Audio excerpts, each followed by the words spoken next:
സംസ്ഥാനത്ത് സ്വർണ്ണവില വർദ്ധിച്ചു. 480 രൂപ വർദ്ധിച്ചതോടെ ഒരു പവൻ സ്വർണത്തിന്റെ വില വീണ്ടും 56,000 രൂപയിലേക്ക് അടുത്തു. ഗ്രാമിന് 60 രൂപയാണ് വർദ്ധിച്ചത്.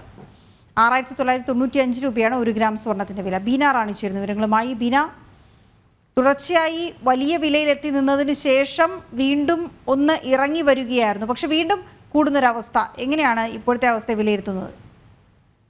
വീണ, തീർച്ചയായും ഈ മാസത്തിന്റെ തുടക്കത്തിൽ ഏതാണ്ട് 60,000 രൂപയ്ക്ക് അടുത്തെത്തിയിരുന്നു ഒരു പവൻ സ്വർണത്തിന്റെ വില.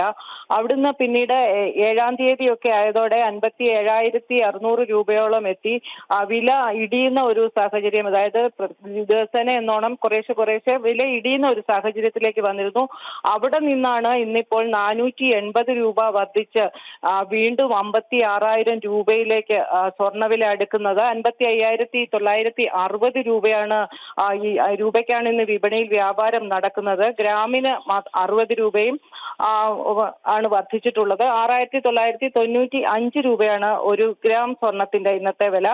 എന്തായാലും സ്വർണ്ണവില 3-4 ദിവസം സ്വർണ്ണവിലയിൽ ചെറിയ ഇടിവുണ്ടായെങ്കിലും പിന്നീട് ഇനി ഈ ഉയരുന്ന ഒരു നില തുടരുമെന്ന് തന്നെയാണ് ഈ മേഖലയിലുള്ളവർ പറയുന്നത്. ഈ വർഷം മാത്രം വലിയ തോതിൽ വിലവർധന ഉണ്ടായിട്ടുണ്ട്. പ്രധാനമായും നേരത്തെ പശ്ചിമേഷ്യയിലെ യുദ്ധ സാഹചര്യങ്ങളും മറ്റും സ്വർണ്ണവിലയെ സ്വാധീനിച്ചെങ്കിൽ ഇപ്പോൾ ഈ അമേരിക്കൻ തെരഞ്ഞെടുപ്പ് കഴിഞ്ഞതിന് ശേഷം പലിശ നിരക്ക്, US ഫെഡറൽ റിസർവ് പലിശ നിരക്ക് കുറച്ചത് വലിയ തോതിൽ സ്വർണ്ണവിലയെ സ്വാധീനിച്ചിട്ടുണ്ട്.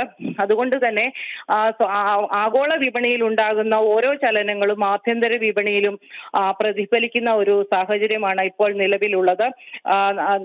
ഈ വർഷം മാത്രം ഒരു 30% വിലവർധന രേഖപ്പെടുത്തിയിട്ടുണ്ട്. ഈ വർഷം അവസാനിക്കുന്നതോടെ സ്വർണ്ണവില വീണ്ടും വർദ്ധിച്ച് 60,000-ന് മുകളിൽ കടക്കുമെന്നും ഈ മേഖലയിലുള്ളവർ കണക്കുകൂട്ടുന്നുണ്ട്. എന്തായാലും സ്വർണ്ണവിലയിൽ ചെറിയ ഇടിവ് സംഭവിച്ചപ്പോൾ ഉപഭോക്താക്കൾ ആശ്വാസമായെങ്കിൽ ആശ്വാസം അധികം നാൾ നീണ്ടു നിന്നില്ല. വീണ്ടും ഉയരുന്ന ഒരു നിരക്ക് ആണ് ഇപ്പോൾ കാണുന്നത്. ശരി ബീന.